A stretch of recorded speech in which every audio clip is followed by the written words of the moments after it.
दोस्तों, दशकों बाद जापान डिफेंस के क्षेत्र में एक बार फिर से वापसी कर रहा है और जापान ऐसे क्षेत्रों को टारगेट कर रहा है जिसमें अमेरिका के पास भी कोई बड़ा हथियार नहीं है। बड़ी बात तो यह है कि भारतीय नौसेना की एक ऐसी रिक्वायरमेंट है जो हम पिछले काफी सालों से पूरा करना चाहते हैं, लेकिन कीमत की वजह से ऐसा नहीं कर सके। पर G20 के दौरान जापान के प्रधानमंत्री ने भारत के साथ कुछ ऐसी बातचीत की है जिससे बड़े डेवलपमेंट सामने आने की उम्मीद है। पर जापान के अचानक से सामने आने से ऑस्ट्रेलिया को काफी बड़ा झटका लगा है। आप कह सकते हैं कि जो काम ऑस्ट्रेलिया, अमेरिका और ब्रिटेन ने साथ मिलकर फ्रांस के साथ किया, अब बिल्कुल वही काम जापान ऑस्ट्रेलिया के साथ कर रहा है। दरअसल दोस्तों, सामने निकल कर आई लेटेस्ट रिपोर्ट से इस बात का पता चला है कि G20 के दौरान जापानी प्रधानमंत्री ने पीएम मोदी के साथ डिफेंस के क्षेत्र में पार्टनरशिप को लेकर काफी बड़ी बातचीत की है, जिसके दौरान जापान और भारत के बीच में हथियारों की सप्लाई, ट्रांसफर ऑफ टेक्नोलॉजी और जॉइंट मैन्युफैक्चरिंग को लेकर बातचीत की गई। बता दें कि हम यहाँ पर भारतीय नौसेना की जिस रिक्वायरमेंट को लेकर बात कर रहे हैं वह है एम्बिशियस एयरक्राफ्ट की, जो ऐसे विमान होते हैं जिन्हें जमीन और समुद्र दोनों में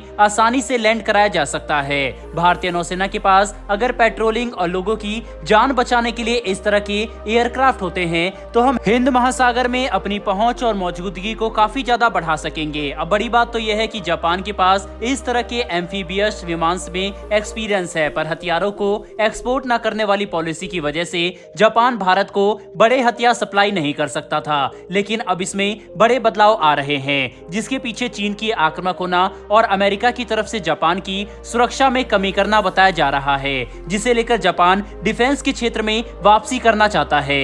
यहाँ पर यह बात भी हैरान करने वाली है कि जापान भारत को US-2 एम्फीबियस एयरक्राफ्ट की सप्लाई के लिए पहले भी तैयार था और इसके लिए बातचीत हुई थी, पर इन एयरक्राफ्ट की भारी भरकम कीमत की वजह से भारत पीछे हट गया। वहीं इसके बाद एक भारतीय कंपनी ने ऑस्ट्रेलिया के साथ बातचीत शुरू की, क्योंकि ऑस्ट्रेलिया ने भी आज से कई सालों पहले ऐसे ही एक एम्फीबियस एयरक्राफ्ट का निर्माण किया था और डील ये होनी थी कि भारतीय कंपनी इस विमान के कंपोनेंट देश के अंदर बनाएगी और इन्हें ऑस्ट्रेलिया को सप्लाई किया जाएगा। इसके बाद ऑस्ट्रेलिया और भारत साथ मिलकर इन नए एम्फीबियस विमान को सप्लाई करेंगे, जिससे भारतीय नौसेना की रिक्वायरमेंट पूरी होगी। लेकिन हैरानी की बात तो यह है कि ऑस्ट्रेलिया के साथ बातचीत के ठीक बीच अचानक से G20 के दौरान जापान ने ये मामला उठा दिया और वह अब भारत को आश्वासन दे रहा है कि जापान और भारत साथ मिलकर डिफेंस के क्षेत्र में काम करने के लिए बिल्कुल परफेक्ट पार्टनर है, क्योंकि दोनों देश अंतरिक्ष में भी हाथ मिला चुके हैं। ऐसे में ये कहना गलत नहीं होगा कि अगर भारत जापान के साथ मिलकर US-2 एम्फीबियस एयरक्राफ्ट को लेकर कोई डील करता है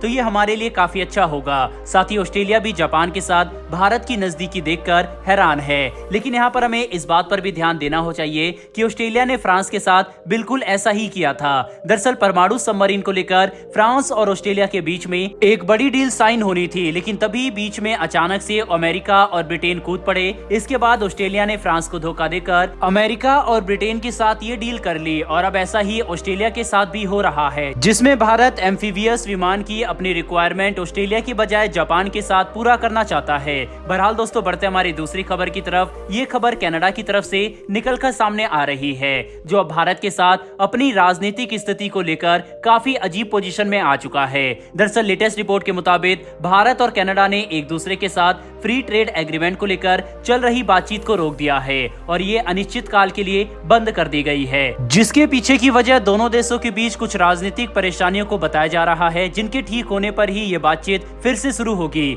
बता दें कि कनाडा के साथ भारत के संबंध पिछले कुछ समय में काफी बिगड़े हैं, चाहे खालिस्तान का मुद्दा हो या फिर यूक्रेन का, सभी पर कनाडा के साथ भारत की सहमति नहीं बन पा रही और कनाडा सरकार की तरफ से भारत की सुरक्षा में लिए जा रहे कदमों को देखकर हम बिल्कुल भी संतुष्ट नहीं हैं। इसीलिए कनाडा में मौजूद भारतीय डिप्लोमेट की सुरक्षा को लेकर हमें खुद ही कदम उठाने पड़ेंगे।